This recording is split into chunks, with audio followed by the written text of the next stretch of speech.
Today on Blue 58, we know the Packers' special teams have been anything but special over the last few years. But there's a new sheriff in town this season. What is Shawn Mennenga going to have to do to turn things around? Blue 58! Hello and welcome to another episode of Blue 58, the one and only podcast at thepowersweep.com. I am your host, Jon Meerdink. Happy to be with you here once again. We'd like to talk a little bit about special teams in this episode, but first I wanted to bring up a great comment that we got on our Patreon feed this week. Gary and I released our monthly check-in chat late last week for the month of June. If you're a patron, check it out. If you're not involved with what we're doing on Patreon, $1 a month gets you access to each and every one of the shows that we put up, in addition to any other bonus content we put out. So check that out. We're going to put a little sample of this month's show towards the end of this podcast. But on that most recent episode, Jacob, one of our patrons, thank you, Jacob, wrote this, quote, appreciated the comment regarding the different styles between Mike McCarthy's offensive scheme and LaFleur's offensive scheme for getting receivers open. I'm excited about the potential to watch a more effortless offense in the coming season, end quote.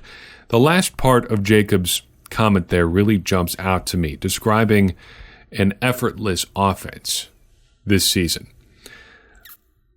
I think that is really the goal of football, to make things as effortless as possible. And that's a big contrast to, like Jacob said, what Mike McCarthy was doing. If you look back on the Mike McCarthy years, especially the latter era Mike McCarthy Packers teams, he ran a very simple offense. Not always bad, and probably some of the criticism of Mike McCarthy was a little bit overblown. He did some more interesting stuff down the stretch than he probably got credit for. But broadly speaking, I think calling it simple is not necessarily inaccurate. It relied, therefore, on execution, doing everything perfect the right way, beating the man across from you, and relying on every player on the team to beat the man across from them on every play. That's fine, but that takes a lot of effort. That's a lot of work. Contrast to what we know about Matt LaFleur, and by extension these more modern offensive systems, Kyle Shanahan, Sean McVay, pretty much anybody coming into a position of power on offense over the past couple of years. It's all about putting yourself and your team and your players in position to make things easier for yourself. That just makes all the sense in the world, doesn't it? This idea of trying to out-execute the other team really dates back to the early days of football, and it's kind of how football has always been. Vince Lombardi, to use a Green Bay example, was almost religiously driven towards execution, perfection, doing things the right way, running a limited amount of plays, but doing them perfectly every single time. He was going to out-execute the other team. He was going to be in better shape. He was, of course, schematically and tactically brilliant, but it was mostly about just out-executing people, being perfect. In a way, he was really making professional football players in a league where everybody was just kind of almost semi-professional. He was almost the first true professional football coach in the way that he treated people and the expectations he had for them. He wanted to be about football all the time. And at least in Green Bay, that hadn't been the case. But you can't just out-execute people anymore. The game has grown too much. And where we are in 2019 is requiring a modern offensive approach, putting your players in the best position to out-execute them, not just relying on execution of the basics, executing a scheme that is designed to make things easy for them. That's where we are in 2019, and that's what we're hoping to get from Matt LaFleur. There's nothing inherently wrong with Mike McCarthy's approach if your scheme is up to date, but trying to out-execute people is not bad. But it's harder. And relying on a good scheme to get you in a position to make things easier is going to be great. And making things easier for yourself is good. Those were just some thoughts sparked by that comment. Check out the Patreon show and listen to a little bit here at the end of this podcast. Got an interesting comment from my good friend Ricard over in Sweden over the weekend. I'm going to paraphrase it and kind of turn it into a question because I think it's a topic worth discussing. He says, more or less, it seems like the Packers special teams have stunk since Micah Hyde left. What do they need to do to improve, and how can they do it?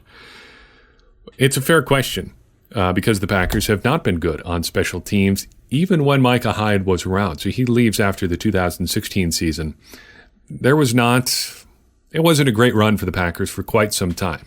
The Dallas Morning News and Rick Gosselin, I guess the reporter who does it, are kind of the premier authority on who's doing well on special teams. Their special teams rankings are kind of the industry standard. And the Packers, dating back to 2012, have only finished in the top half of the league in those rankings one time. In 2018, they ranked 32nd, dead last. 2017, they were 16th, 29th. The year before, 17th, 32nd, 20th, and all the way back to 2012, they were 12th. It's not much better if you turn to the advanced numbers either. Just for one, let's look at Football Outsiders DVOA for special teams. Again, the Packers ranking in the top half of the league exactly once. This time it's 2017, but counting back again to 2012, it goes something like this: 28th, 14th, 21st, 17th, 22nd, 19th, and 18th. Suffice it to say, now that we've powered through that fascinating bit of podcasting, just reading numbers into a microphone, suffice it to say, it hasn't been good. First it was Sean Slocum, then it was Ron Zook. It doesn't matter who the coordinator's been, it just hasn't been very good in Green Bay. So how does it get better? Well, first, I think you have to set some expectations for special teams. There are 3 phases to the NFL game: offense, defense, and special teams. It's football, that's like the introductory packet. That's not even football 101. That's like the syllabus you get on the way into class. But I think for each of those 3 options, you've got 3 phases, you've got 2 options. That phase is either going to win the game for you or help contribute towards winning the game, or it's going to be something that loses it for you. These units are either going to be actively winning you games or actively losing you games. And as you build your team, you're probably going to pick 1 or 2 of those units and try to build them into the ones that are going to win the games for you. In Green Bay, that unit has been offense. The Packers have been an offensively structured team for a long, long time now, even dating back to 2009 and 2010, when their defenses were really good. It was an offensive team. There are teams around the league that are built around defense. That's what they're relying on them to win the game. And they're basically relying on the other 2 phases to not lose it for them. I'm not sure you can ever get to the point with special teams where it's actively helping you win the game to the extent that those other units are. But you can, as you're trying to build a team, decide that special teams isn't going to be what's losing you games. I think there is a general attitude, and I could be wrong about this, but this is just looking around the league and looking at how most teams seem to treat special teams. There seems to be an attitude that those plays just kind of don't matter as much as the other plays. And I think that's a problem. Because there's going to be, how many special teams plays a game? Both ways? 15, 20, 25 plays a game? When you count kickoffs, when you count punts, when you count field goal attempts, when you count point afters, that's a lot of plays. And if you're just conceding those plays to the other team or hoping that your team doesn't screw up on those plays, so you're not really focusing on it, that's a big chunk of the game that you're just leaving out there. The greatest coach of this era, Bill Belichick, really sweats the stuff that happens on special teams. And he makes sure that his teams don't lose because of stuff that happens on special teams. So the goal for special teams may be to not lose it for you, but also to execute on the basics when needed. So stuff like field goals, stuff like not allowing touchdowns and big returns, and stuff like not racking up stupid penalties. Messing up those 3 things are 3 areas that can really turn your special teams from a just neutral phase to something that's negative in a huge way, really quickly. Think about the momentum shift that happens when you give up a kick return for a touchdown or a big long punt return or something like that. Those can change the complexion of an entire game. I'm not sure how often you can scheme for those sort of things to generate them for yourself, but you can, it seems like to me, try to prevent the other team from doing that. In my evaluation of special teams, I'm not including your return game. So the Packers punt returners and kick returners in this, because I'm not sure how big of a part of the game those returns even are anymore. And even if they're not a big part, how much of an identity can you really build around them? What can you really do to make those part of what you try to be good at on special teams? I think just with the struggles the Packers had last year of getting a punt returner out there who they could reasonably put out there, from the standpoint of he's capable of catching the ball in traffic and not bobbling the ball when there's guys with bad intentions running down the field at full speed toward him, who is just going to catch the ball, period, at any point. I mean, Brandon Bostic was on the hands team, and he couldn't even really catch. Sorry to invoke that memory, but we are talking about special teams here. And who, if they do get hurt on a special teams play, aren't going to sink your whole offense or defense. I mean, the Packers tried, ideally they would have had Trevor Davis back there last year, but they had Tramon Williams back there for a bulk of the season. That was a risky proposition because of the other positions he played on defense. They tried Jair Alexander back there. That was a big problem because if he gets hurt doing special team stuff, there's suddenly an even bigger hole on your defense. And from there, you're out of guys that even can capably do it. That's a problem. And there are just so many variables there, it seems like it's a hard thing to build around. And you can't just keep the punt return specialists anymore because that's an entire roster spot devoted to a guy who just does one thing. Although maybe if this is such an important part of the game, that's not such a bad idea either.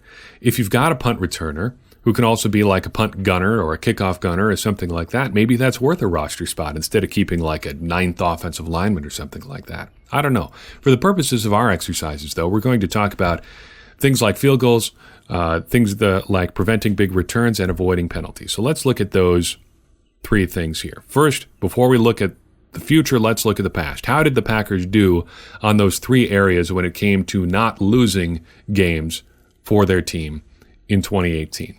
Well, field goals. Let's start there. Mason Crosby was 30 of 37 on the year. That's better than it seemed. And in fact, after that Detroit game, he was not super terrible down the stretch.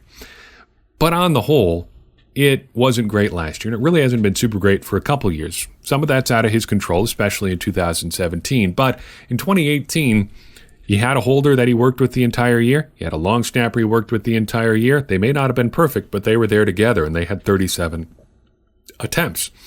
Would have been 38, except they had a weird mishap against Washington there early in the season that ended up, it ended with J.K. Scott throwing a pass to Mason Crosby, and that ended about as well as you could expect. Among players who attempted at least 20 field goal attempts last year, Mason Crosby ranked 21st out of 29 players. That's not great. Even if most of that did come in one game, that's not a good season. You bump that up to 30-plus players who attempted at least 30 field goals. He was 12th out of 14th, out of 14 in terms of accuracy. Bump it up to 35. You only have 6 guys who attempted that many field goals. And again, he's just not coming through. He was 4 out of 6 there. It just hasn't been a good run here for Mason Crosby. He's just not executing. The Packers were also terrible in terms of surrendering punt returns last year, punt and kick returns as a matter of fact. The Packers were one of only 5 teams in the NFL last year to allow a kickoff return TD. They're an increasingly rare play, but the Packers were one of 5 who let it happen. On average, they gave up just over 25.5 yards per kickoff return. That's 5th worst in the league. Even with the new touchback rules, it still made more sense when you were playing the Packers to return every kickoff. You were on average going to come out ahead. Even if it's only by half a yard, you're still coming out ahead. Both of these numbers courtesy of the football database. Only place I could really find that really had easy numbers on kick return stats. Also, per the football database, the Packers were not great on punt return either. They gave up 10.3 yards per punt return last year. That was 6th worst in the NFL. But the worst of these 3 phases, field goals, returns, and penalties, was the penalties. The Packers had 26 special teams penalties in 2018. That was the second most in the league. And Pittsburgh, who was the worst, had only 27, only one more penalty than the Packers. But wait, it gets worse than that. We only have to look at one penalty for the story to get worse So much worse. The Packers were flagged 5 times in 2018 alone for being offside on a kickoff. Do you know how hard it is in 2018 to be offside on a kickoff attempt? These kicks start without movement. There's no running start on kickoffs before. If you are offside on a kickoff, it's because you're too dumb to stand in the right spot and your coach didn't correct you from the sideline. This is the easiest penalty in the world to fix. And that the Packers couldn't get out of their own way here is just a screaming enormous red flag. The next closest team in the NFL last year only had 2 penalties for being offside on a kickoff. Only 2. The Packers had 2.5 times as many as the next closest team. This penalty was only called 13 times league-wide in 2018, and the Packers got it 5 times. The Packers should rehire Ron Zook so they can fire him again just for that. It is inconceivably bad. I know I said I didn't want to talk about punting a whole lot, and I really don't, but I feel like we should mention it just in passing here. There's a lot of variables that go into punting stats, but I think we should throw the numbers out there just so you can make your own conclusions. J.K. Scott did not have a super great rookie year. He ranked 27 of 37 punters in the league in net yards per punt with 38.8. Last year, Justin Vogel was 9th out of 37 with 41.3. 27 of his 38 punts, or he ranked 27 of 38 punters in punts downed inside the 20 with 19. Vogel wasn't much better. He ranked 29th out of 36th. Scott led the league in touchbacks this year with 9, although not all of that is up to him. That has some stuff to do with coverage. If only 4 of those touchbacks had turned into punts downed inside the 20, he'd have been all the way up to near the middle of the league in punts downed inside the 20, up to 18th if he went from just 19 to 23. Got 4 of those back if something had just broken a little bit different, a half a roll or something like that, with how the ball got into the end zone. Scott wasn't entirely bad. He was 2nd in the league in punts fair caught, which is pretty good. Vogel was 5th last year.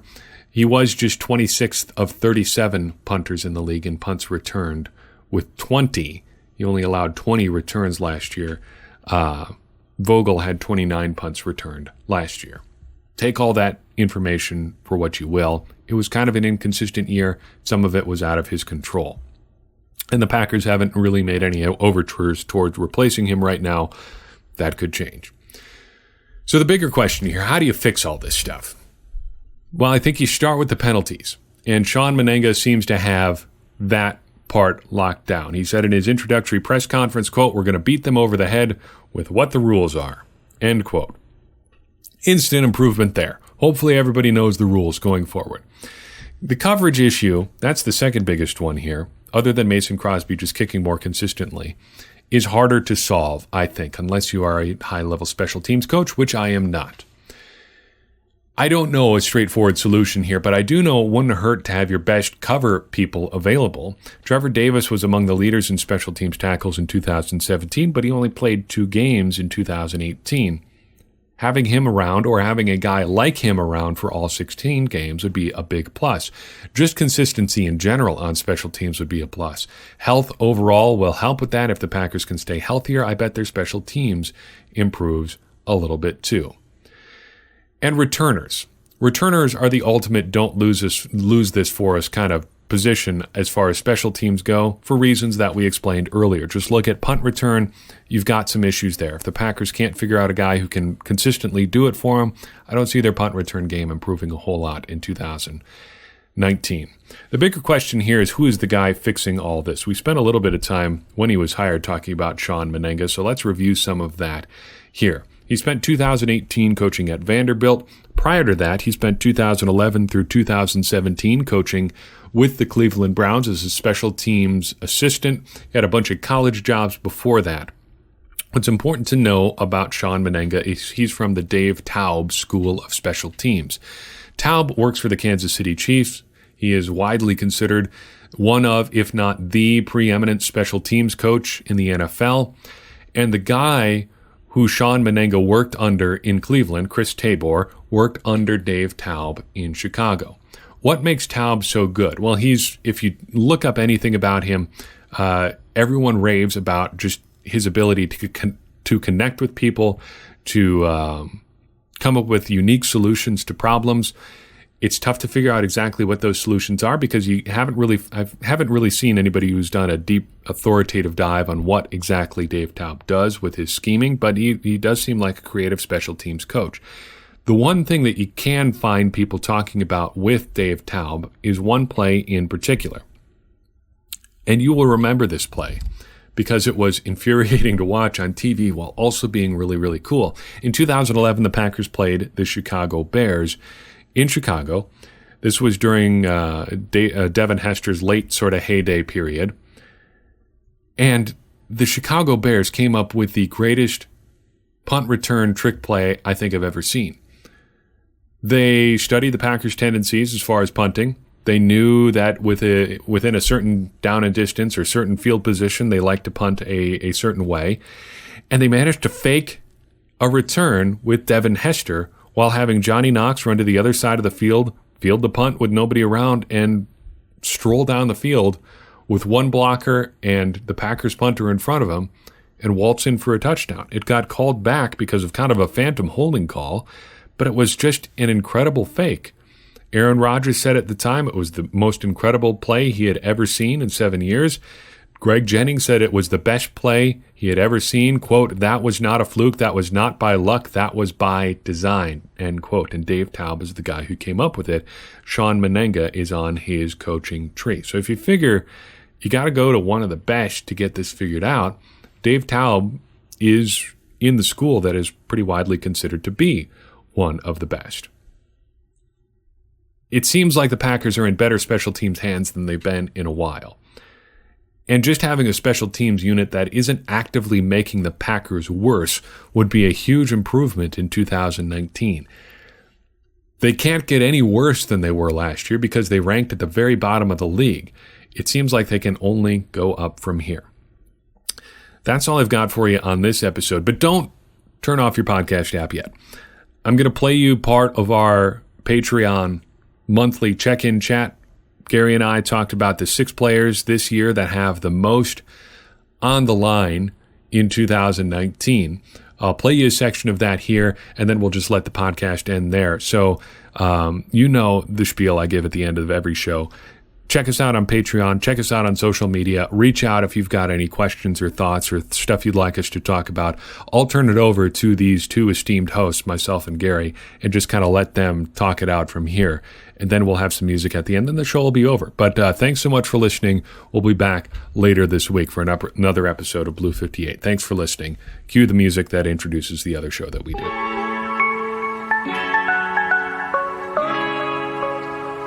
Hello and welcome, listeners, to another edition of the Power Sweeps Patreon show. That's the title we're going with for this episode, the June check-in for what's going on with the Packers. I'm your host, Jon Meerdink of thepowersweep.com, joined by my partner in crime, Gary Zilovey. How are we doing today?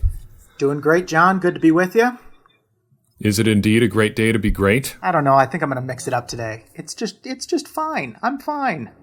Well, it's hard to be anything other than fine in June because there's just not a lot going on. We kind of are in that tipping point where you start to have to look forward to the season ahead instead of looking to the season behind, because the off-season is done, essentially. We're through minicamp, we're through free agency, we're through the draft. The team that we've got is the team that we're going to have through most of 2019, other than some low-end roster churn. But what I'd like to do as we look ahead to the season is look at a few individual players that have a lot going on this year. Because football's kind of unique in that it's a team sport, obviously, but it's also made up of a lot of individuals. And each of these individuals, I think, has a lot going on with their own careers as they head into 2019. So these are how many do we have? 6 players that we think have the most on the line in 2019. And I want to start with the big one right up top, the big man himself, Aaron Rodgers. And for most of his career, or at least the latter part of his career here, it hasn't seemed like there has been all that much on the line for Rodgers. From 2009 through 2014, he won 2 MVPs, had a 15-1 season, won a Super Bowl MVP. He proved pretty much everything you can prove as a starting quarterback. But since then, it's been a bit of a rough go, and he's heading into kind of unquestionably the latter portion of his career. Gary, what do you think is on the line for Rodgers in 2019? John, I think his legacy is secured. So if we're talking about, what people are going to say about Aaron Rodgers when his career is over, I think, it's pretty secure that, one of the all-time greats, right up there with Favre and Starr as far as Packer quarterbacks are concerned.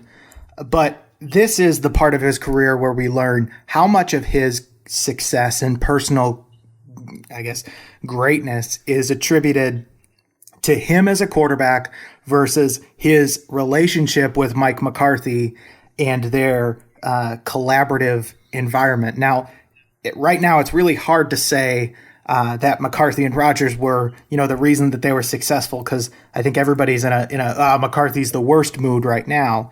But if he does struggle with LaFleur, and if LaFleur's replaced, and Rodgers is really never back to that 2014 self of his, I think it's pretty fair to say that Rodgers will be remembered as a quarterback that was, kind of tied at the hip with McCarthy. That's not a bad thing. I think Steve Young is much the same with his years in San Francisco. But his legacy as far as a transcendent quarterback, I think, is on the line here. I think I'm with you there on the legacy question, but I want to take it in a slightly different direction. I think, and I'm interested to hear your thoughts on this, because I think as a player, as a person, as he's perceived in Green Bay, Aaron Rodgers always is going to exist at least a little bit in opposition to Brett Favre, because he was Favre's successor. He plays markedly different than Favre, and now he's entering the portion of his career where Brett Favre was in full-on waffle mode. Will he retire? Will he not?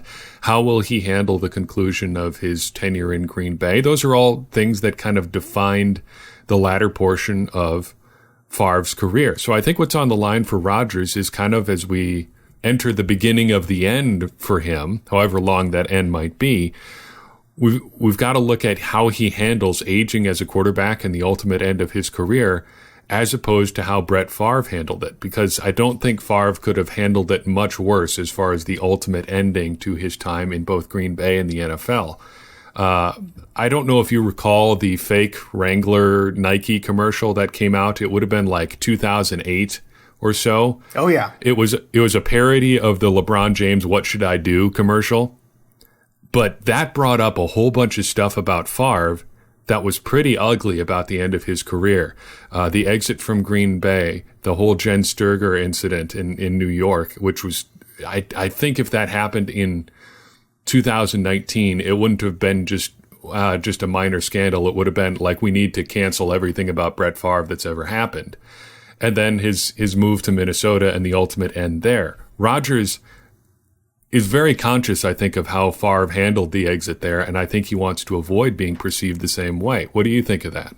See, John, I'd go a different way on that. I think Rodgers saw Favre get what he wanted at the end of his career. And I get the sense that there is, I think what NFL players always want to be NBA players, right? Because NBA players have all this power. Anthony Davis can just say halfway through a year, yeah, I'm done. I don't want to play for the Pelicans anymore. Send me to the Lakers. And within 6 months, there he is on the Lakers.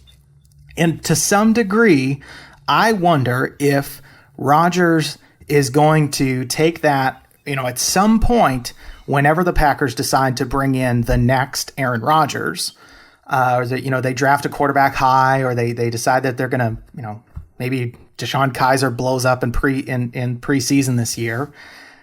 You wonder if Rodgers is going to say, I want to go somewhere else. And it worked for Favre. Yes, it was rocky. It wasn't great, but he had a really, really good year with the Minnesota Vikings, where he was a typical Brett Favre interception away from a Super Bowl appearance. I could see Rodgers doing that. He has a chip on his shoulder. With the whole McCarthy departure, there was all that talk about him still holding it over McCarthy, that he didn't pick him in the draft, and he picked Alex Smith. I don't know whether whether that was true or not, but I think Rodgers has a long memory, and he could force his way out.